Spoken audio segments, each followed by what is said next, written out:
The crisp October morning in Toronto carried the familiar bite of approaching winter as Tom Brady stepped out of his downtown hotel.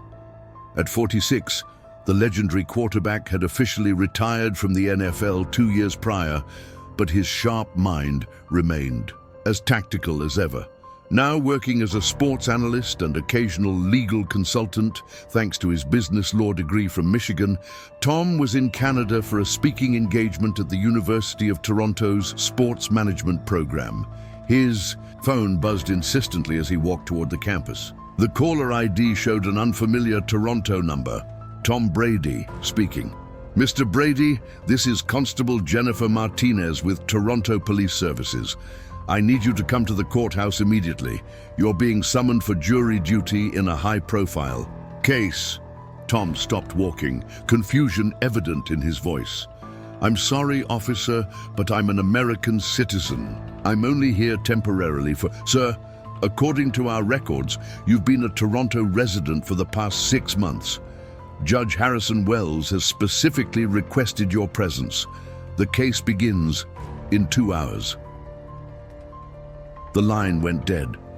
Tom stared at his phone, his analytical mind immediately detecting inconsistencies. He'd never lived in Toronto, never registered as a resident, and certainly never been called for Canadian jury duty. Something was very wrong. 20 minutes later, Tom stood in the imposing glass towers of the Toronto Superior Court, his legal instincts on high alert. The courthouse buzzed with typical morning activity, lawyers in dark suits, anxious defendants, and court officers managing the flow of justice. "Mr. Brady?" A thin man in his 50s approached, wearing the black robes of a Canadian judge. "I'm Judge Harrison Wells. Thank you for coming so promptly." Tom studied the judge's face, noting the slight nervousness behind his authoritative demeanor. "Your Honor, I believe there's been a mistake. I'm not a Canadian resident and..." "Nonsense," Judge Wells interrupted, his voice carrying an edge of impatience. "Our records are quite clear. You'll be serving on the jury for a very important case involving sports betting fraud. Given your unique background, your perspective will be invaluable." As they walked through the courthouse corridors, Tom's trained eye caught something peculiar. Judge Wells was wearing a Rolex Submariner, a $40,000 watch that seemed excessive for a public servant's salary. More importantly, Tom noticed the judge's reaction when they passed a particular man in the hallway. A subtle nod, quickly suppressed. "The case involves alleged illegal betting on NFL games," Judge Wells continued, leading Tom to a small conference room. "The defendant claims innocence, but the evidence seems overwhelming." Tom's quarterback instincts, honed by years of reading defenses and anticipating plays, told him he was being set up. But for what purpose? In the conference room, Judge Wells handed Tom a thick folder. "I'd like you to review the preliminary evidence before jury selection. As someone with intimate knowledge of professional football, your insights could help ensure justice is served." Opening the folder, Tom's blood ran cold. The case file contained detailed betting records, allegedly showing massive wagers on Tampa Bay Buccaneers games during his final seasons, games where he'd performed unusually poorly in key moments. The implication was clear: match fixing. "This is absurd," Tom said, his voice steady despite his racing pulse. "These records are fabricated. I've never been involved in any betting scandal." Judge Wells leaned back in his chair, a thin smile playing at his lips. "Mr. Brady, you're not the defendant here. You're a juror. Though I must say, if these allegations were to become public during the trial, well, your reputation would be in ruins, regardless of the verdict."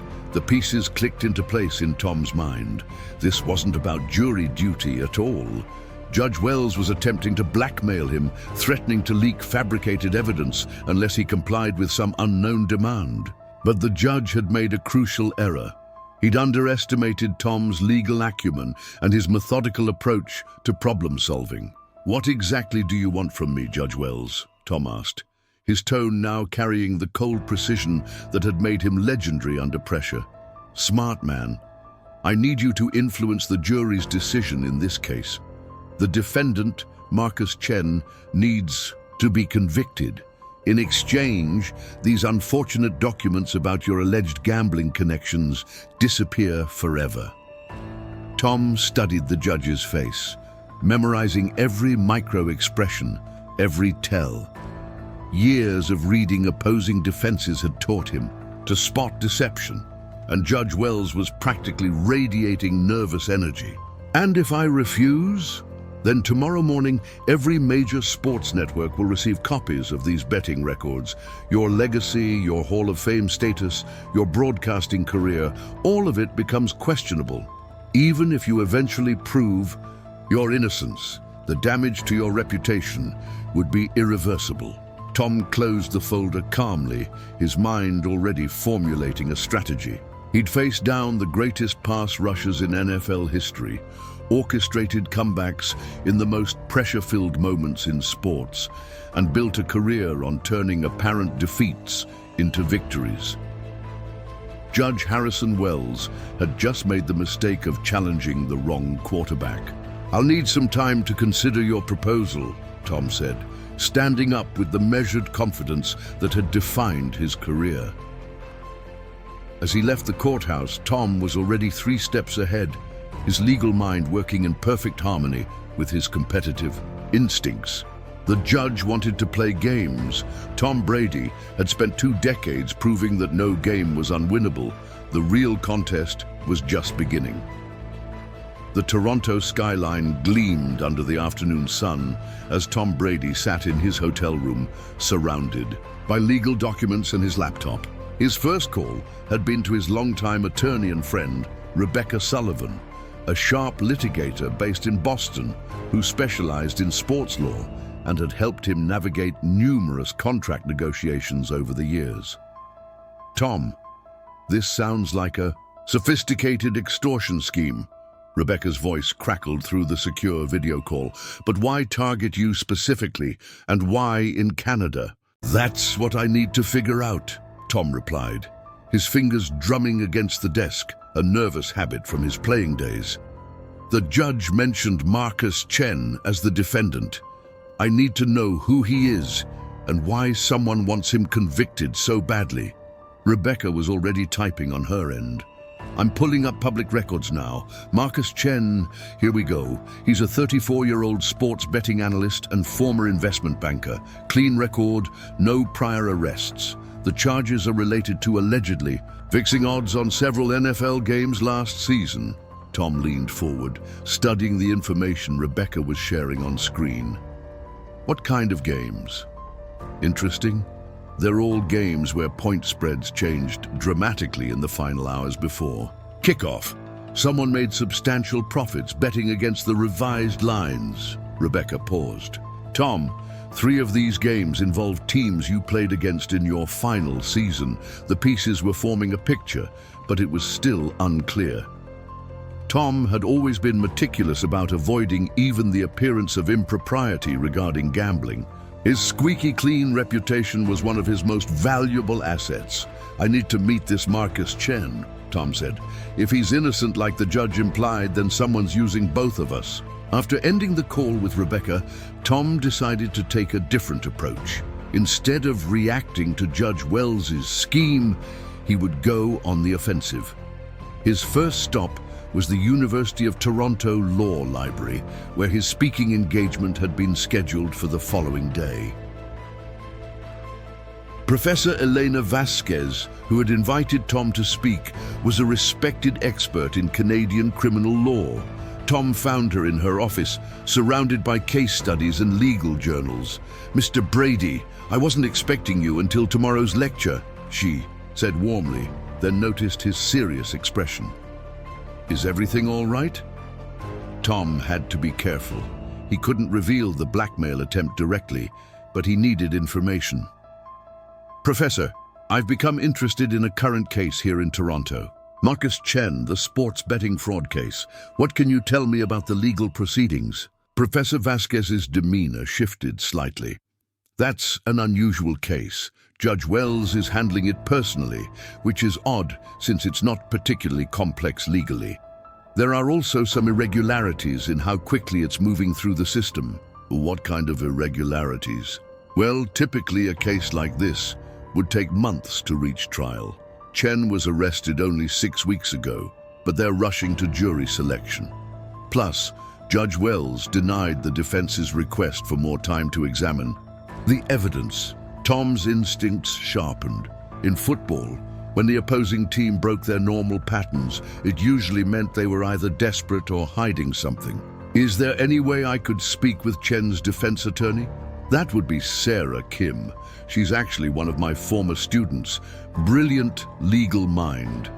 But Tom, why the sudden interest in this case? Tom chose his words carefully. Let's just say I have reason to believe there might be more to this story than what appears on the surface.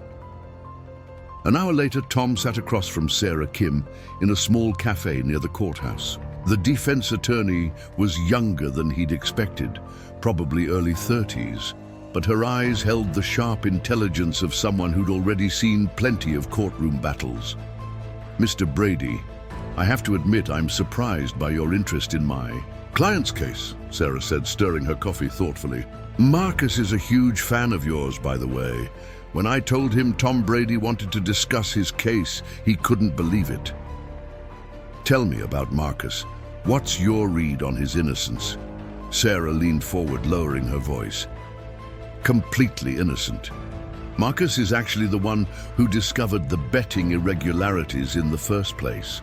He was preparing a report for his company about unusual market movements when he noticed the patterns. He reported his findings to the authorities, thinking he was doing the right thing, and then he got arrested.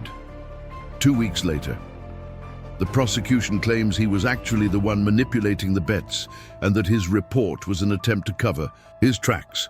But their timeline doesn't make sense, and the digital evidence they're relying on has some serious gaps.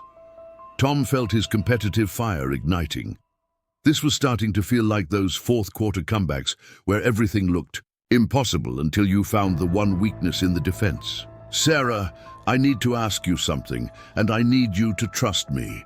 Has Judge Wells approached you with any unusual requests or suggestions about how to handle this case?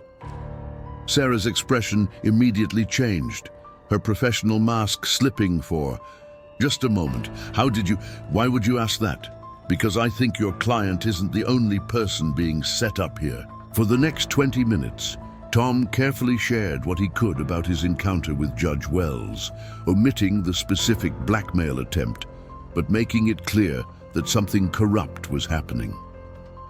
Sarah listened intently, occasionally asking clarifying questions with the precision of a trained legal mind. This explains so much, she finally said. Judge Wells has been making rulings that seem designed to limit our defense options. And there was something else. Yesterday, court security told me they had reports of threats against Marcus, so they were limiting his visitor access. But when I asked for details, they couldn't provide any documentation. Tom's phone buzzed with a text from an unknown number. Hope you're considering my offer carefully. Time is running short. HW. He showed the message to Sarah, whose face paled. Mr. Brady, what exactly did Judge Wells ask you to do? Tom looked around the cafe, ensuring they weren't being overheard. He wants me to influence the jury to convict Marcus, in exchange for keeping some fabricated evidence about me from going public. Sarah was quiet for a long moment, her legal mind clearly racing through the implications. This is bigger than just one corrupt judge. Someone has invested serious resources in framing Marcus, and now you. The question is why? As they prepared to leave the cafe, Tom's phone rang. It was Rebecca calling from Boston. Tom, I've been digging deeper into this Marcus Chen situation. You need to know the betting irregularities he discovered. They point to a much larger conspiracy involving multiple games across several seasons. Someone's been systematically manipulating NFL betting markets for years. How much money are we talking about? Conservative estimate, hundreds of millions of dollars. Tom, if Marcus Chen's analysis is correct, this could be the biggest sports betting scandal in history. And whoever's behind it has enough power to corrupt judges and fabricate evidence. As Tom ended the call, he realized the full scope of what he'd stumbled into. This wasn't just about clearing his name or helping Marcus Chen. This was about exposing a conspiracy that threatened the integrity of professional sports itself. Judge Wells had made one critical mistake. He'd chosen to threaten someone who'd built his entire career on the principle that the bigger the challenge, the more satisfying the victory.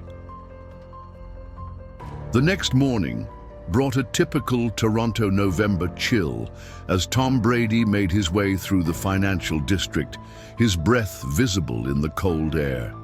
He'd spent most of the night analyzing the information Rebecca had sent him, cross-referencing betting patterns with game footage and injury reports. His methodical approach, the same one that had made him legendary at reading defensive schemes, was revealing disturbing patterns. His destination was the offices of Chen Analytics, the small sports betting consultancy where Marcus Chen had worked before his arrest. Tom had arranged to meet with Chen's former business partner, David Liu, hoping to understand more about the analysis that had led to Marcus's downfall. The office was modest but well organized, filled with multiple monitors, displaying real-time sports data and betting odds. David Liu, a soft-spoken man in his early 40s, greeted Tom with a mixture of awe and nervousness. "Mr. Brady, I can't believe you're here." "Marcus always said you were his football hero," David said, leading Tom to a conference room overlooking the bustling streets below.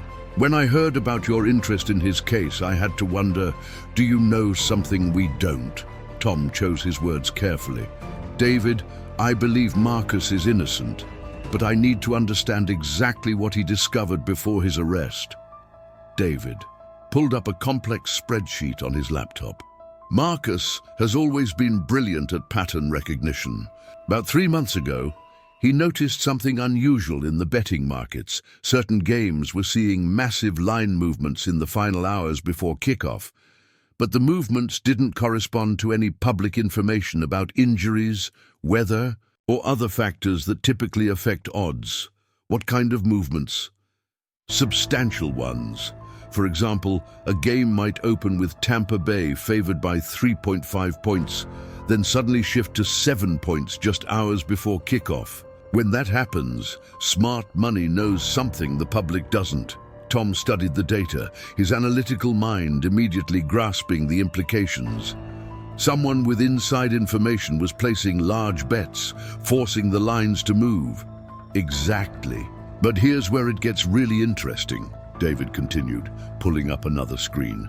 "Marcus tracked the timing of these movements and cross-referenced them with game outcomes. The pattern was too consistent to be coincidental. The data showed a clear trend.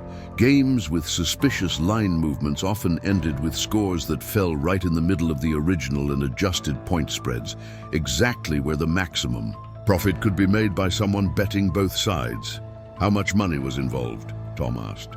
"Based on Marcus's calculations, someone was making between $10 and $20 million per game.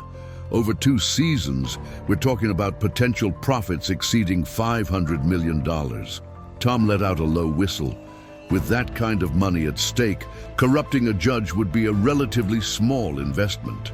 "David, did Marcus identify which games were affected?" "He created a comprehensive list. 47 games over 2 seasons showed the suspicious patterns." David hesitated.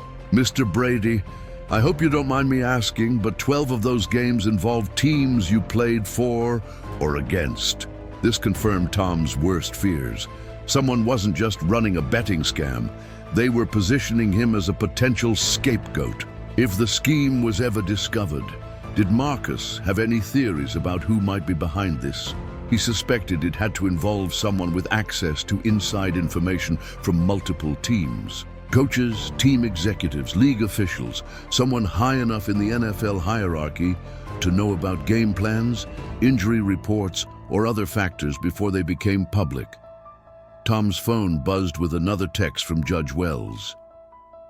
Jury selection begins tomorrow. I trust you've made the right decision.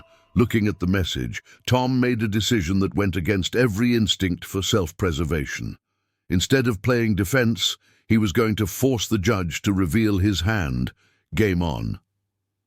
David, I need you to compile everything Marcus discovered. All the data, all the analysis, everything. Can you have it ready by tonight? Of course, but why?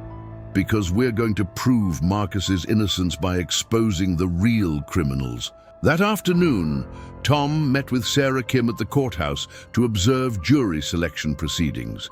Judge Wells presided with an air of confident authority, but Tom noticed the judge's eyes frequently scanning the gallery as if looking for someone specific. The potential jurors were a typical cross-section of Toronto residents, teachers, accountants, retirees, small business owners.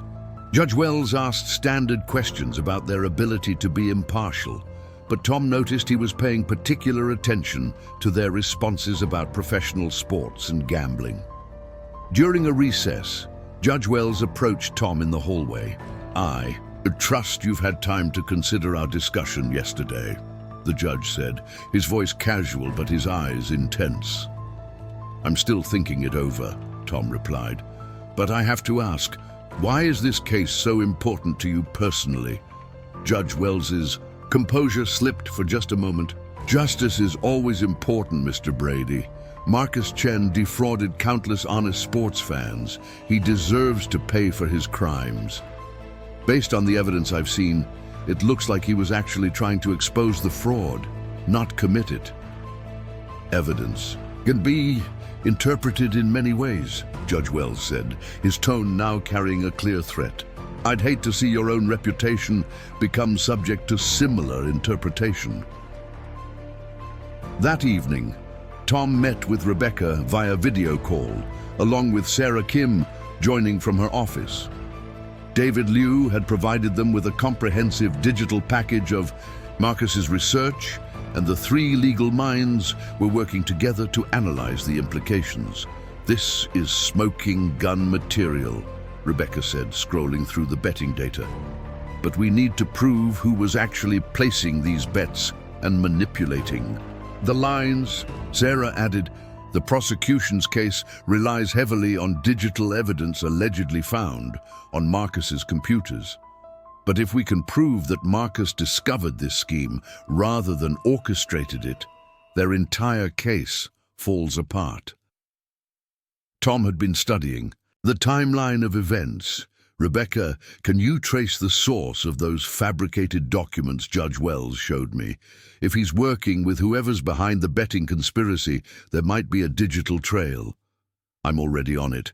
I've got a forensic computer expert analyzing the documents you photographed with your phone. If they were created recently and backdated, we'll find evidence of the manipulation. As the call ended, Tom felt the familiar surge of adrenaline he'd experienced before every big game. All the pieces were in motion, and tomorrow would determine whether his strategy would succeed or whether Judge Wells would follow through on his threats. His phone rang, an unknown Toronto number. Mr. Brady? The voice was young, nervous. This is Marcus Chen. My lawyer told me you've been helping with my case. I don't know how to thank you. Marcus, you don't need to thank me. We're going to prove your innocence. Mr. Brady, there's something else. Something I didn't tell my lawyer because I wasn't sure if it was important. The night before I was arrested, someone broke into my apartment. Nothing was stolen, but my computer was turned on when I got home, and I always shut it down. Tom's pulse quickened. Did you report the break-in? I tried to, but the police said without evidence of theft or damage.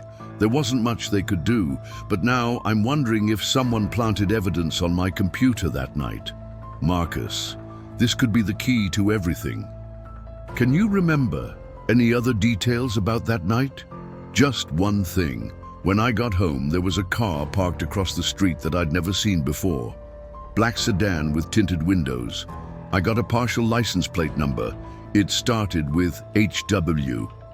Tom's blood ran cold. Judge Harrison Wells. The initials were too much of a coincidence. Marcus, you need to tell Sarah about this immediately. And Marcus, tomorrow in court, no matter what happens, remember that the truth always comes out eventually. As Tom hung up, he realized that Judge Wells had made more mistakes than he'd initially thought. The judge's arrogance and his belief that his position made him untouchable had led him to leave a trail of evidence. Tomorrow's trial would be more than just a legal proceeding. It would be the culmination of Tom's most important comeback. Not on a football field, but in a courtroom where the stakes were justice itself. The Toronto Superior Court was packed as the Marcus Chen trial commenced. Tom Brady sat in the gallery, his presence drawing curious glances from court reporters and spectators who couldn't understand why the legendary quarterback was attending a sports betting fraud case. Judge Wells, presiding with ceremonial authority, had acknowledged Tom with a subtle nod that carried unmistakable menace. Sarah Kim looked confident as she sat beside Marcus Chen at the defense table.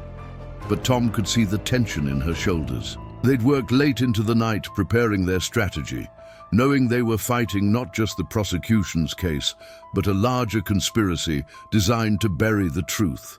Crown Prosecutor Michael Davidson rose to deliver his opening statement. He was a veteran litigator in his 50s, with the kind of commanding presence that had won him numerous high-profile convictions.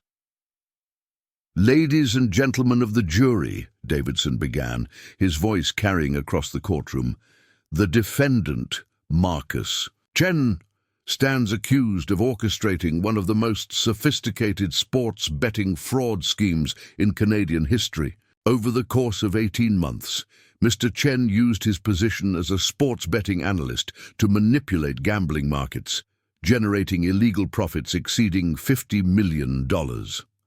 Tom watched the jurors' faces carefully, noting their reactions. Several seemed already convinced by Davidson's confident delivery.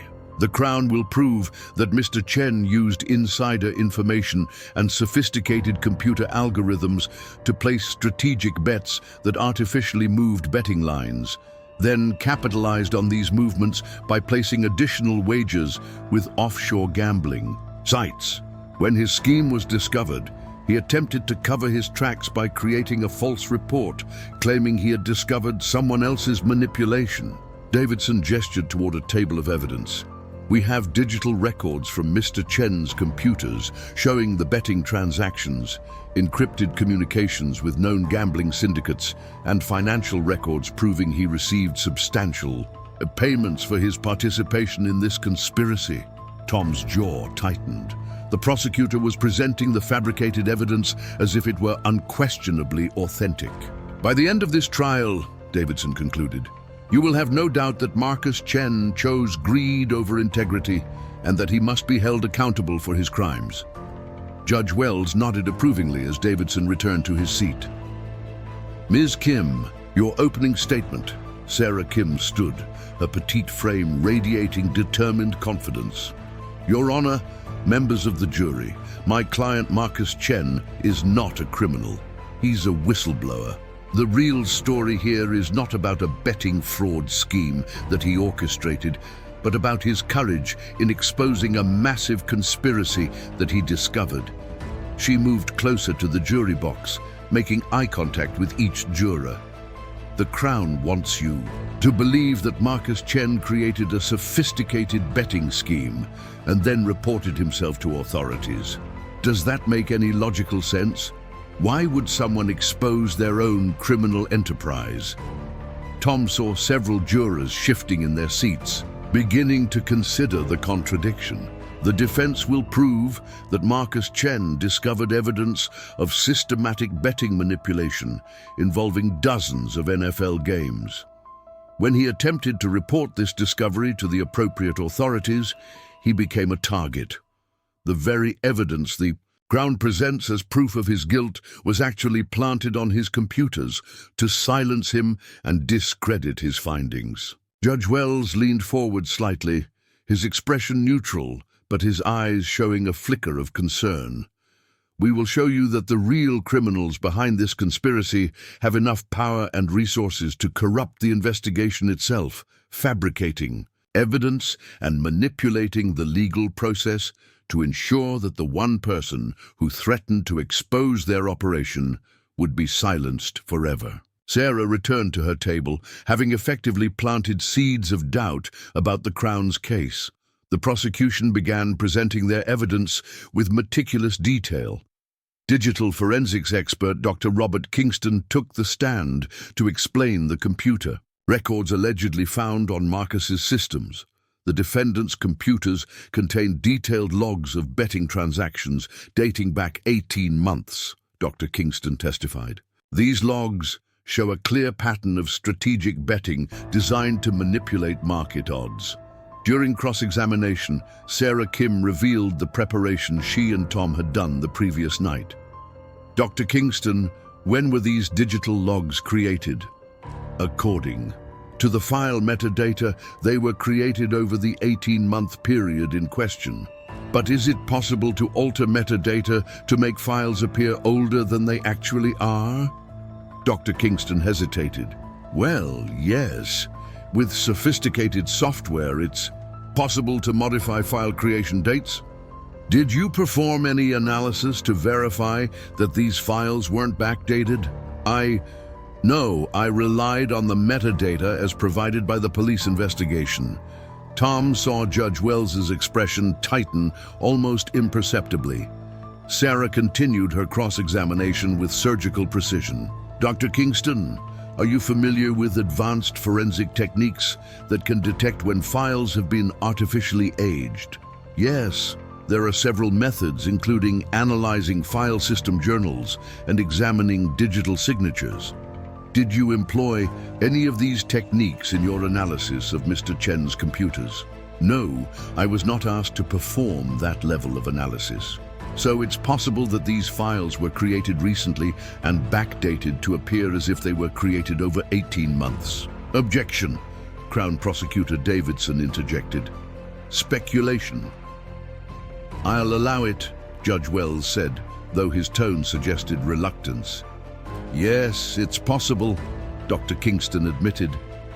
As Dr. Kingston stepped down, Tom felt the momentum beginning to shift. Sarah had successfully planted doubt about the digital evidence without revealing their hand about the break-in at Marcus's apartment. The next witness was Detective Lisa Rodriguez, the investigating officer who had arrested Marcus. Detective Rodriguez, Davidson asked, what led you to suspect Mr. Chen's involvement in this betting scheme? We received an anonymous tip suggesting that Mr. Chen's betting analysis report was actually a cover-up for his own illegal activities. When we obtained warrants to search his computers and financial records, we found evidence confirming the tip. What kind of evidence? Betting transaction logs, encrypted communications with offshore gambling sites, and bank records showing large deposits that coincided with major betting line movements. During her cross-examination, Sarah focused on the anonymous tip.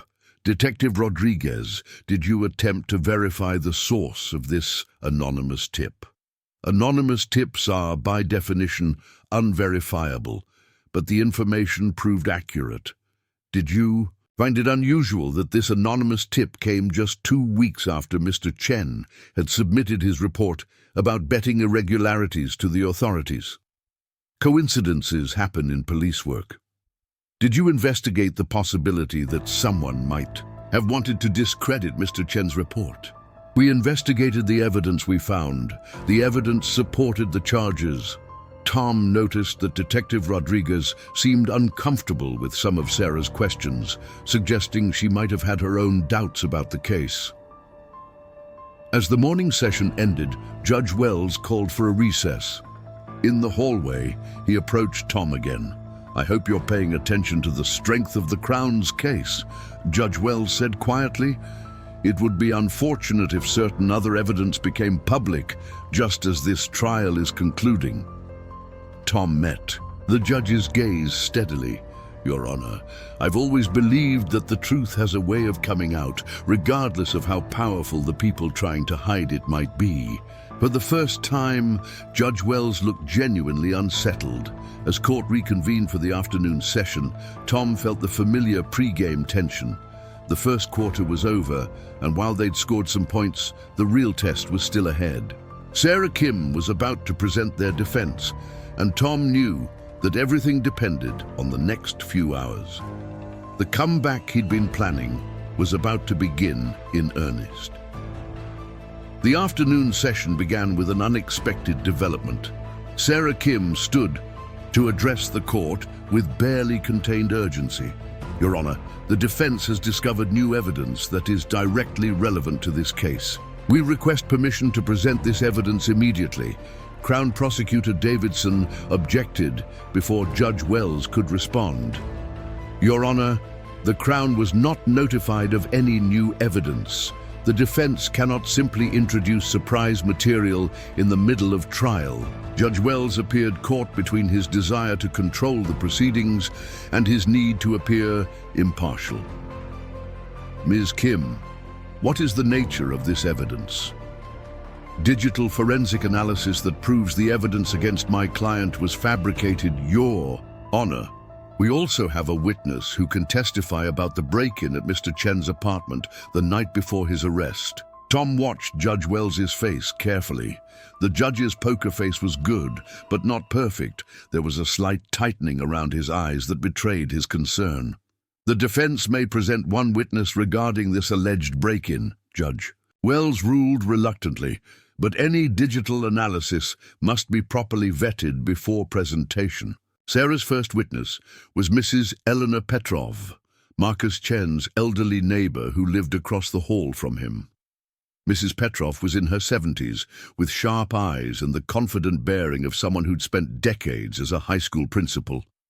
Mrs. Petrov, Sarah began, did you observe anything unusual at Mr. Chen's apartment building on the evening of September 15th? Yes, I did.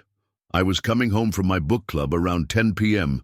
when I saw two men leaving Marcus's floor. They were wearing dark suits and looked very official, like police officers or government agents. Did you recognize these men? No, I'd never seen them before. But what struck me as odd was that Marcus's car wasn't in the parking garage. He was out of town that week for work. Tom felt his pulse quicken. This corroborated Marcus's account of the break-in. Mrs. Petrov, did you see these men again? I saw one of them the next week when Marcus was arrested. He was with the police officers who came to search Marcus's apartment. Crown Prosecutor Davidson cross-examined aggressively. Mrs. Petrov, you're 74 years old. Are you certain about what you saw in dim hallway lighting? Young man, Mrs. Petrov replied with the authority of a long-time educator, I may be old, but my eyesight is perfect, and I've been keeping an eye on the safety of my building for 15 years. I know when something isn't right. Her testimony was compelling, but Tom knew they needed more than an elderly witness's observations to prove their case. During the lunch recess, Tom received a call from Rebecca in Boston. Tom, we hit the jackpot, she said, her voice electric with excitement. My forensic computer expert found definitive proof that the files on Marcus's computer were created and backdated. But more importantly, we traced the source of the fabricated documents Judge Wells showed you. What did you find? The documents were created on a computer registered to Wells Legal Consulting, a private practice that Judge Wells owned before. Being appointed to the bench, the metadata shows they were created 3 days ago, then artificially backdated to look like they were from 2 years ago. Tom felt the thrill of a perfectly executed game plan coming together. Rebecca, can your expert testify to this? She's already on a plane to Toronto. She'll be there by tonight. That afternoon, Sarah Kim called Marcus Chen to testify in his own defense.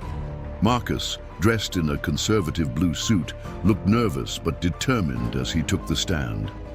"Marcus," Sarah began, "please tell the jury what you were working on in the months before your arrest. I was conducting analysis for our clients on unusual betting patterns in professional sports. I noticed systematic irregularities in NFL betting markets, patterns that suggested someone with inside information was manipulating the odds."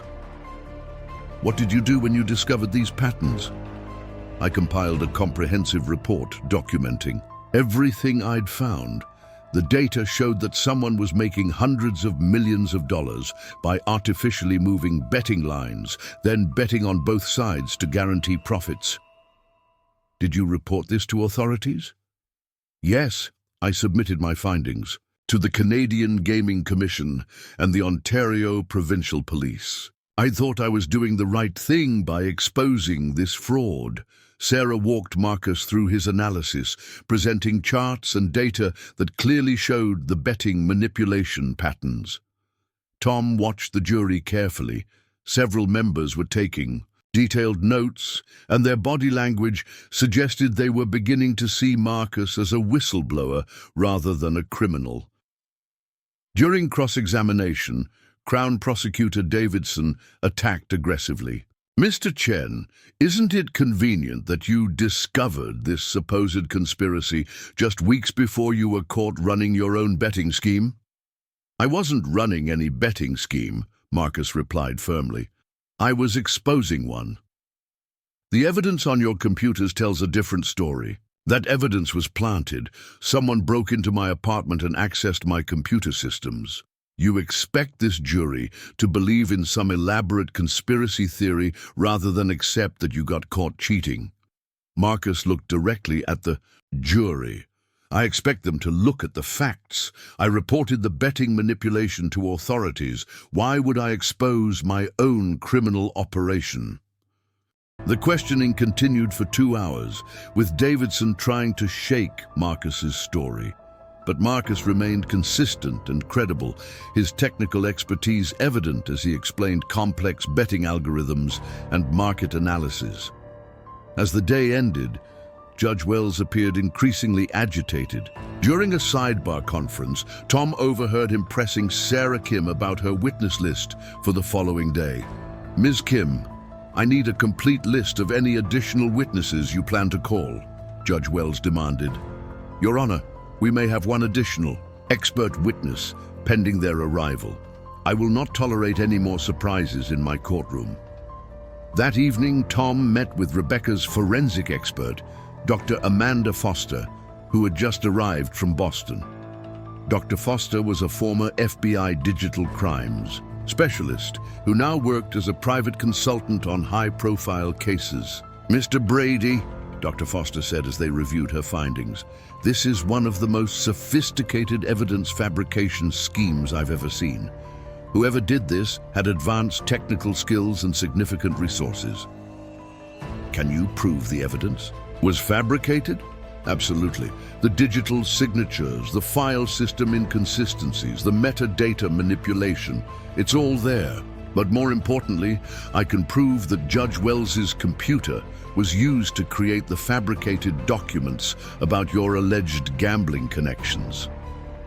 Tom felt the final pieces clicking into place. Tomorrow is going to be very interesting. The sixth day of the trial began with palpable tension in the courtroom. Judge Wells took his position with his usual authoritative demeanor, but Tom noticed subtle signs of stress. The judge's hands trembled slightly as he arranged his papers, and his eyes kept darting to the gallery where several new faces had appeared overnight. Sarah Kim stood to call her final witness. "Your Honor, the defense calls Dr. Amanda Foster, digital forensics expert." Crown Prosecutor Davidson immediately objected. "Your Honor, this witness was not on the original witness list. The Crown has had no opportunity to review her testimony." "Your Honor," Sarah replied, "Dr. Foster's testimony directly addresses The authenticity of evidence presented by the Crown. Given the serious nature of these charges, the jury deserves to hear all relevant evidence. Judge Wells found himself in an impossible position. Denying the testimony would appear prejudicial, but allowing it threatened to expose his entire scheme. "I'll allow limited testimony regarding the digital evidence," he ruled, his voice strained. Dr. Foster took the stand with the calm confidence of someone who had testified in hundreds of cases. Her credentials were impeccable, 15 years with the FBI, specializing in cybercrime and digital evidence analysis. "Dr. Foster," Sarah began, "have you examined the digital evidence presented against Mr. Chen?" "Yes, I have. I conducted a comprehensive forensic analysis of the files allegedly found on Mr. Chen's computers." "What did you discover?" "The evidence has been systematically fabricated. The betting transaction logs, the encrypted communications, the financial records, all of it was created recently and then artificially backdated to appear as if it was generated over an 18-month period." A murmur ran through the courtroom. Tom watched Judge Wells, who had gone pale. "How can you be certain of this?" Sarah asked. "Multiple indicators. First, the file system journals show no record of these files existing before September 16th. 1. Day after the alleged break-in at Mr. Chen's apartment. Second, the digital signatures are inconsistent with the claimed creation dates. Third, the encryption algorithms used in the communications weren't publicly available until 6 months ago, yet the files are allegedly 18 months old. Dr. Foster pulled up a presentation on the courtroom's display system. "But most conclusively, I was able to trace the actual source of these files." Tom felt his heart racing as Dr. Foster prepared to deliver the knockout blow. These files were created on a computer with the registered username H. Wells and the system name Wells Legal PC. The metadata clearly shows this as the source computer. The courtroom erupted. Judge Wells shot to his feet, his face flushed with rage and panic. "This is outrageous speculation," he shouted. "I will not allow this character assassination in my courtroom." But Sarah Kim wasn't finished. "Dr. Foster, did you examine any other fabricated documents?" "Yes. I was provided with photographs of documents allegedly showing betting irregularities involving NFL quarterback Tom Brady. These documents were also created on the same computer and backdated."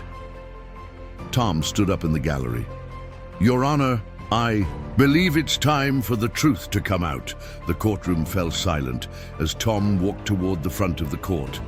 Judge Wells's face had gone from red to ashen. "Mr. Brady, you are not a witness in this case," Judge Wells said, his voice barely controlled. "Actually, Your Honor, I am. 3 days ago, you attempted to blackmail me into influencing this jury's verdict. You threatened to release fabricated evidence about my involvement in gambling unless I helped you convict an innocent man." Crown Prosecutor Davidson looked stunned. "Your Honor, what is Mr. Brady talking about?" Tom pulled out his phone. "I recorded our conversation, Judge Wells. Would you like me to play it for the court?" Judge Wells stood frozen, his carefully constructed scheme crumbling around him. In the gallery, Tom noticed several men in dark suits, federal agents who had quietly entered during Dr. Foster's testimony. Sarah Kim addressed the court. "Your Honor, it's clear that this entire case is the result of a conspiracy to silence my client and prevent him from exposing a massive sports betting fraud. Judge Wells has compromised this trial through attempted blackmail and evidence fabrication." One of the federal agents approached the bench. "Your Honor, I'm Agent Sarah Thompson with the Royal Canadian Mounted Police Financial Crimes Unit. We have warrants for your arrest on charges of judicial corruption, evidence tampering, and extortion." The courtroom was in chaos as Agent Thompson and her team moved to arrest Judge Wells.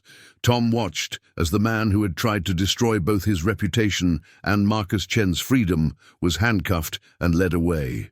A replacement judge, Judge Margaret, O'Brien was quickly appointed to take over the proceedings. After a brief recess to review the situation, she addressed the court.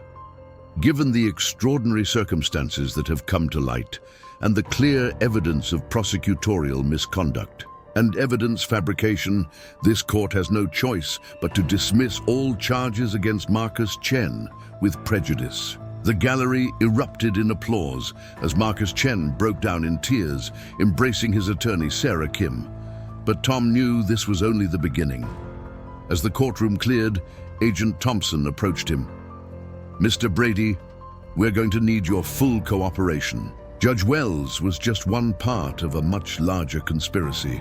The betting manipulation your friend Marcus discovered involves organized crime, corrupt officials, and potentially hundreds of millions in illegal profits." Tom nodded.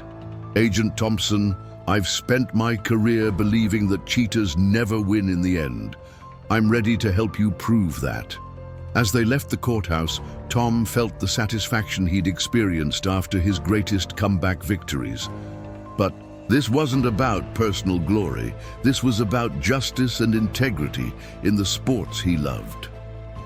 Marcus Chen approached him in the courthouse lobby. "Mr. Brady, I don't know how to thank you.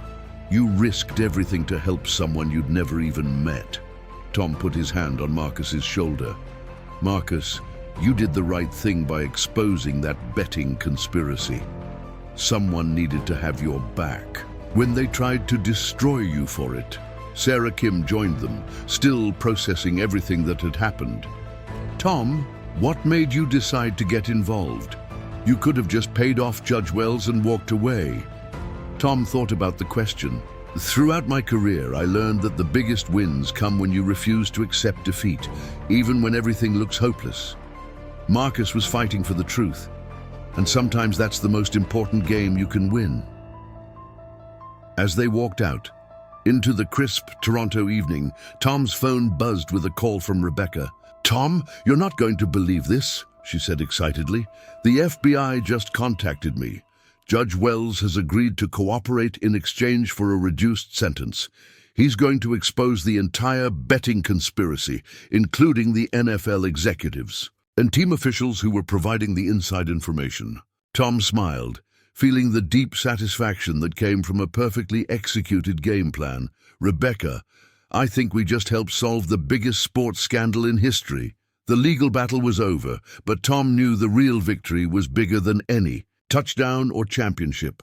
They had proven that corruption, no matter how powerful or well-connected, couldn't survive when good people refused to be intimidated. 3 months later, Tom Brady stood before a packed auditorium at the University of Toronto, delivering the speech that had originally brought him to Canada. But this time his message was about more than sports leadership. It was about integrity, courage, and the responsibility that comes with influence.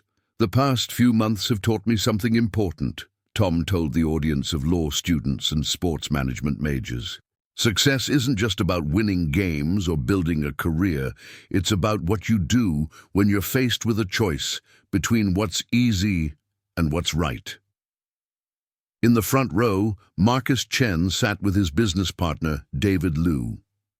Their company, Chen Analytics, had become a leading consultant for sports leagues, working to detect and prevent betting manipulation. The experience had transformed Marcus from a quiet analyst into a recognized expert on sports integrity. Sarah Kim, now handling several high-profile cases involving sports corruption, had been invited to speak at the event as well. Her successful defense of Marcus Chen had established her as one of Canada's most respected criminal defense attorneys. "The conspiracy we uncovered," Tom continued, "involved corrupt officials at the highest levels of professional sports. It took courage from ordinary people, a sports analyst who refused to ignore suspicious patterns, a defense attorney who wouldn't accept a predetermined verdict, a neighbor who paid attention to what was happening around her, to expose the truth." Agent Sarah Thompson of the RCMP had provided Tom with updates on the ongoing investigation. Judge Harrison Wells's cooperation had led to arrests across North America, corrupt officials in multiple sports leagues, organized crime figures who had bankrolled the betting operations, and offshore gambling syndicates that had laundered hundreds of millions in illegal profits. The NFL had implemented new integrity measures as a result of the scandal, including enhanced monitoring of betting patterns and stricter protocols for handling inside information. Commissioner Roger Goodell had personally called Tom to thank him for his role in exposing the corruption. After his speech, Tom joined Marcus and Sarah for dinner at a quiet restaurant in downtown Toronto. The conversation inevitably turned to how their lives had changed since the trial. "I still can't believe how close I came to spending the rest of my life in prison for someone else's crimes," Marcus said, shaking his head. "If you hadn't gotten involved, Tom, I'd be serving a 20-year sentence right now." "You had already done the hard part," Tom replied. "You discovered the truth and reported it, even though you knew it might make you a target. That took real courage." Sarah raised her glass. "To justice prevailing, even when the odds seem impossible." As they toasted, Tom reflected on how the experience had changed him. His playing career had been about individual achievement and team success, but this legal battle had been about something larger, protecting the integrity of the sports he loved and ensuring that good people weren't destroyed by corruption. His phone buzzed with a text from Rebecca in Boston. "Tom, the FBI wants to hire you as a consultant on sports integrity cases. Interested in a new career?" Tom smiled, showing the message to Marcus and Sarah. "What do you think? Should a retired quarterback become a corruption fighter?" "Tom," Marcus said seriously, "you have a gift for seeing patterns and reading situations. But more importantly, you have the credibility and platform to make a real difference. Sports corruption thrives in the shadows. You could help bring it into the light." Sarah nodded in agreement. "Plus, you've already proven you're pretty good at this legal stuff."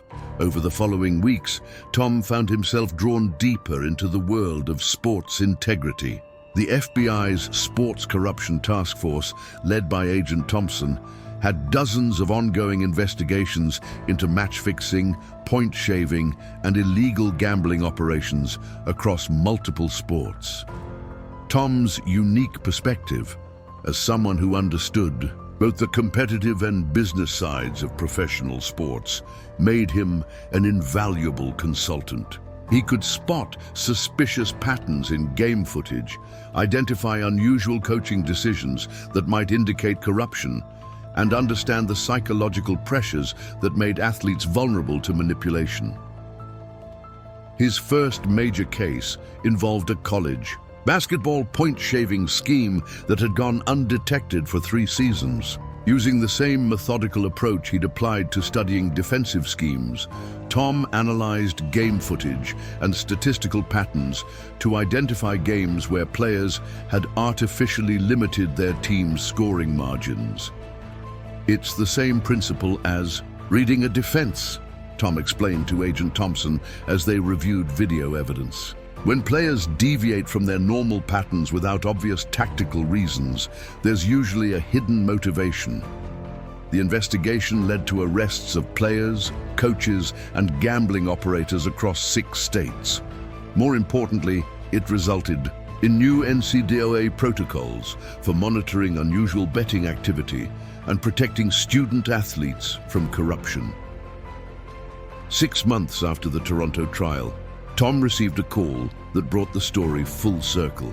Marcus Chen had been invited to testify before a congressional committee investigating sports betting regulation. "Tom," Marcus said over the phone, "they want me to recommend new federal legislation to prevent the kind of conspiracy we uncovered. I want you to testify with me." Tom found himself back in the role of a team captain, but this time the team was fighting for something more important than championships. They were fighting for the integrity of competition itself.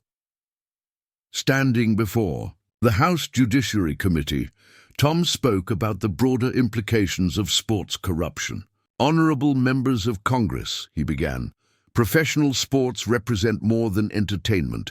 They embody our values of fair competition, hard work, and achievement. When corruption infects sports, it undermines those values and betrays the trust of millions of fans. Marcus followed with technical testimony about the sophisticated methods used by modern gambling syndicates. His recommendations for enhanced monitoring systems and international cooperation in investigating sports betting fraud formed the foundation for new federal legislation. The bill, dubbed the Sports Integrity Protection Act, passed both houses of Congress with bipartisan support. It established new federal crimes for sports corruption, provided funding for integrity monitoring systems, and created international partnerships to combat cross-border gambling fraud. At the bill signing ceremony, President Biden acknowledged Tom and Marcus's role in exposing the conspiracy that had made the legislation necessary. Sometimes, the president said, it takes ordinary citizens willing to do extraordinary things to protect the institutions we value. Mr. Brady and Mr. Chen remind us that integrity isn't just a word. It's a choice we make every day.